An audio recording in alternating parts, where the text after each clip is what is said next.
The sky over Czechoslovakia was cold and unforgiving on November 2nd, 1944. Captain Bruce Carr felt the shudder run through his P-51 Mustang before he heard the sound. Cannon fire. German fighters. He'd been strafing a railway yard when they appeared from nowhere, two Focke-Wulf 190s dropping out of the cloud cover like hawks. The first burst punched holes through his left wing. The second tore into his engine. White smoke began pouring from the cowling, thick and acrid, filling the cockpit with the smell of burning oil and glycol. The Merlin engine coughed once, twice, then seized completely. In that instant, the pride of American aviation engineering became nothing more than a very expensive glider. Carr knew the statistics. He was over 200 miles behind enemy lines, deep in German-occupied territory. The survival rate for downed pilots in this situation was close to zero. Those who lived through the bailout either froze to death, starved, got captured, or were killed by civilians. The smart move, the safe move, was to surrender the moment he hit the ground. Become a prisoner of war. Sit out the rest of the conflict in a stalag somewhere. Live to see his family again. He trimmed the dead aircraft for the glide, scanning the landscape below for anything resembling a field. The Mustang was losing altitude fast, and he had maybe 2 minutes to find a place to put her down. Through the smoke and the panic, his training took over. Airspeed, altitude, wind direction, find a field, any field. The landing was controlled chaos. The Mustang hit hard, bounced once, then skidded across frozen earth for what felt like an eternity. When it finally stopped, Carr sat there for a moment in the sudden silence, checking himself for injuries. Nothing broken, nothing bleeding. The aircraft, however, was finished. Even if he could somehow repair the engine, the whole German army stood between him and friendly lines. He climbed out and looked around. Rolling countryside, patches of forest, and in the distance, smoke rising from chimneys. Civilization meant people, and people meant danger. Carr grabbed what little he could from the aircraft: his service pistol, a chocolate bar, a map that was almost useless at this scale. Then he started walking. For 3 days, he moved through the Czech countryside like a ghost. He slept in barns, in ditches, anywhere he could find shelter from the November cold. He avoided roads, avoided people, avoided anything that might give away his presence. At night, the temperature dropped below freezing, and he'd wake up shivering so hard his teeth ached. The chocolate bar lasted less than a day. After that, it was hunger and hope. On the third night, desperately cold and growing weaker by the hour, Carr saw lights in the distance. Not a village, something else. Regular, geometric. He moved closer through the darkness and realized what he was looking at. An airfield. A German airfield. Now, any rational person would have seen that airfield and gone in the opposite direction. Carr walked toward it. He had no plan, no strategy, just a half-formed idea that was either brilliant or suicidal, and at that moment he was too cold and too hungry to care which. He spent hours watching from the tree line, studying the patterns, guard rotations, aircraft movements, the layout of the base. And he noticed something. Security was surprisingly lax.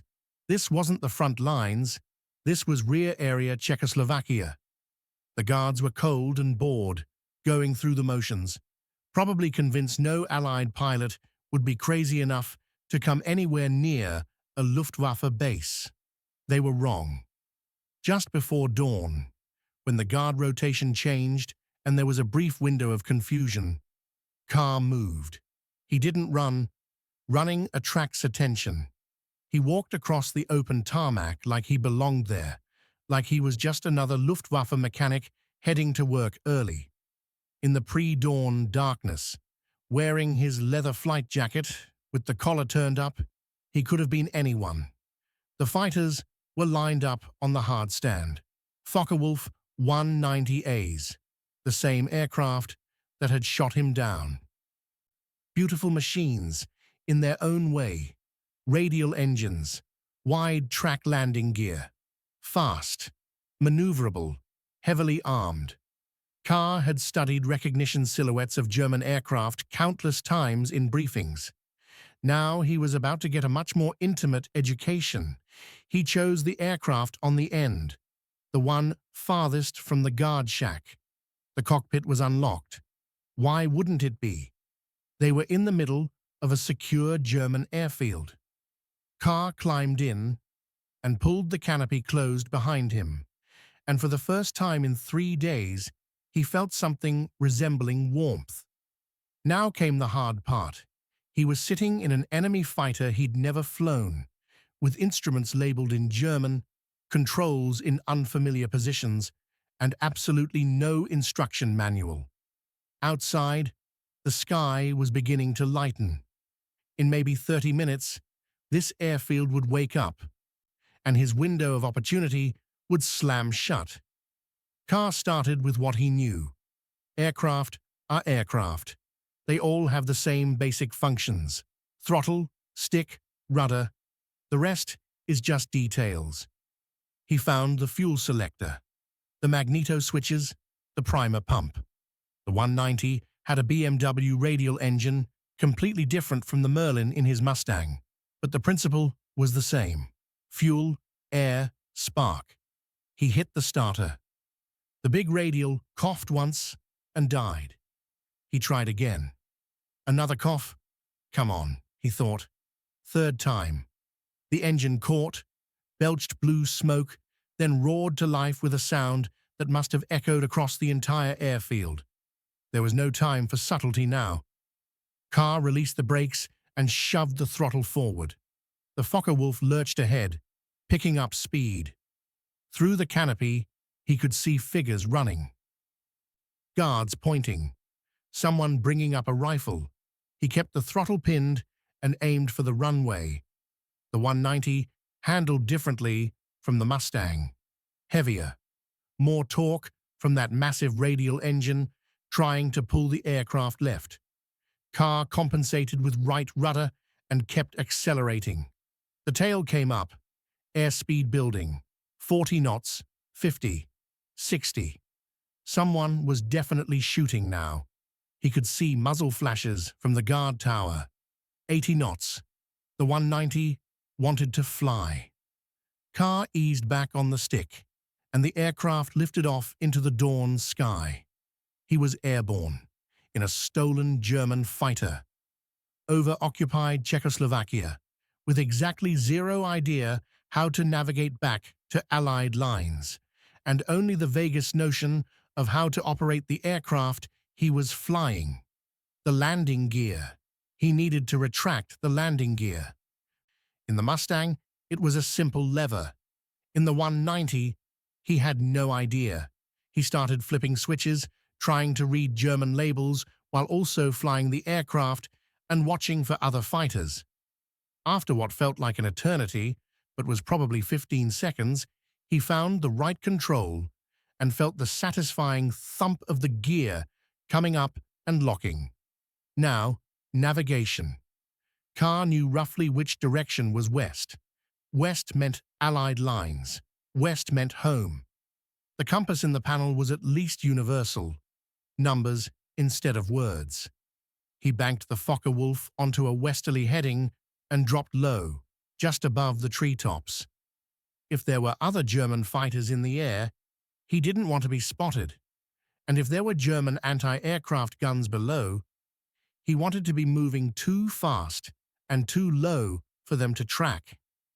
The 190 flew beautifully once he got the feel for it. Responsive, powerful. He could see why Luftwaffe pilots loved these machines. But every minute in the air was a minute closer to running out of fuel. He had no idea how much was in the tanks, No idea what the fuel consumption rate was. For all he knew, he could flame out in the next 5 minutes. The sun was fully up now, and he could see the landscape rushing past below. Forests, fields, villages, and then, in the distance, something that made his heart jump. Smoke. Lots of smoke. Artillery fire. The front lines. This was going to be the tricky part. He was about to fly a German fighter across active combat lines. The Germans would shoot at him because he was fleeing west. The Americans would shoot at him because he was flying a German fighter. There was no IFF transponder he could trigger, no way to signal friendly forces that he was one of them. He was just going to have to fly through a wall of flak and hope luck was on his side. The anti-aircraft fire started before he even reached the lines. Black puffs of 88mm shells bursting in the air around him. Carr threw the 190 into a series of violent jinks and slips, never holding a steady course for more than a few seconds. The German gunners were good, but they were trying to hit a target moving at 300 miles per hour, just meters above the ground. The math wasn't in their favor. Then he was over the lines, and the shooting got worse. Allied anti-aircraft crews saw a Focke-Wulf coming in low and fast from the east and did exactly what they were trained to do. They opened fire. Tracers arced up toward him in glowing streams. Something hit the wing with a metallic bang, but the aircraft kept flying. Carr spotted an American airfield ahead. He had to get on the ground before someone shot him down or he ran out of fuel, whichever came first. The tower would have no idea who he was or what he was doing. For all they knew, this was a German attack. He had one chance to signal his intentions. He dropped the landing gear. It was the universal sign in aviation. Gear down means I'm landing, not attacking. Please don't shoot me. He could only hope someone on the ground understood. The pattern was chaotic. Carr didn't know the proper landing speed for the 190, didn't know the stall characteristics, didn't know anything except that the ground was coming up fast and he needed to get this thing down in one piece. He chopped the throttle, held the nose up, and felt for the runway. The Focke-Wulf touched down hard, bounced once, then settled. Carr stood on the brakes, and the aircraft slewed sideways before finally rolling to a stop. He sat there for a moment, hands shaking on the controls, unable to quite believe he was still alive. Then he saw them. Jeeps racing across the tarmac, soldiers with rifles, someone shouting through a megaphone in English for the pilot to exit the aircraft with hands up. Carr slid the canopy back and climbed out slowly, hands raised high. The GIs surrounded the aircraft, weapons trained on him, until someone recognized his flight suit. American. The confusion on their faces was something Carr would remember for the rest of his life. An American pilot, climbing out of a German fighter on an Allied airfield. The questions started immediately and didn't stop for hours. The Focke-Wulf was immediately impounded by intelligence officers who wanted to examine every inch of it. Carr's debriefing lasted 2 days. They made him go through the story again and again, checking for inconsistencies, unable to quite believe what they were hearing. Shot down behind enemy lines, evaded capture for 3 days, infiltrated a German airfield, stole an enemy fighter, flew it back across the front lines while being shot at by both sides. It sounded like something out of a pulp magazine, not a military after-action report. But the evidence was sitting right there on the tarmac. One Focke-Wulf 190A, German markings, bullet holes from Allied anti-aircraft fire, and one very tired American fighter pilot who had somehow pulled off one of the most audacious escapes in the history of aerial warfare. The story spread through the Allied air forces like wildfire. Other pilots bought Carr drinks and demanded to hear the tale firsthand. Some didn't believe it until they saw the captured Focke-Wulf with their own eyes. The intelligence value alone was enormous. An intact operational German fighter for Allied pilots to study and test fly. But more than that, it was a reminder that sometimes, when the situation is impossible and the odds are zero, sheer audacity can succeed where caution would fail. Carr went back to flying combat missions. He survived the war. The stolen Focke-Wulf was eventually sent back to the United States for evaluation and testing. And somewhere in the archives of World War II aviation history, there's a file that still makes people shake their heads in disbelief. The file of Captain Bruce Carr, the man who was shot down behind enemy lines and decided the best way home was to steal an enemy fighter and fly it there himself. Sometimes the craziest plan is the one that works. For more true World War II stories and history, don't forget to subscribe to World War II Impact.